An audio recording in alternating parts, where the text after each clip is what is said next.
Paco Park kasi walang masyadong taong pumunta. Pero, kung titignan mo, okay din siya na park o pahingahan. Yung ambience,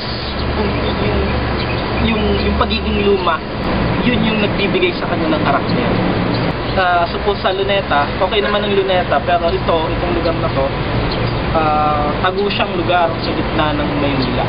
Parang pag pumasok ka sa loob, parang kang babalik sa panahon ng mga Kastila.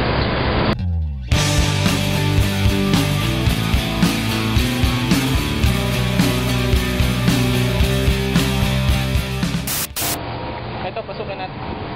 Ano kaya ito?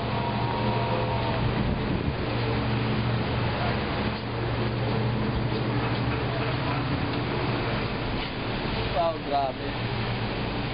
Nakikita mo yung mararamdaman mo talaga kasi dating sementeryo ang Paco Park talaga. Dati siyang sementeryo. Lahat ng mga butas na yan, mga nicho.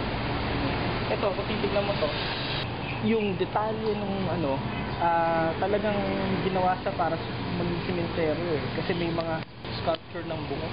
Hindi kasi yung parang traditional na sementeryo na may anghel, magagandang bagay. Dito talaga bungo sa kate.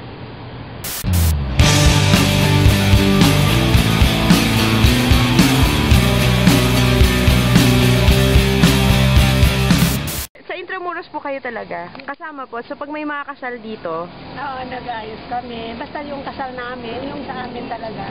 Oo. Sa restaurant namin. Anong restaurant po? Barbaras po. So Barbaras ang magpunta rito. Wow, okay. Kaya itong flowers namin sa Barbaras. Okay.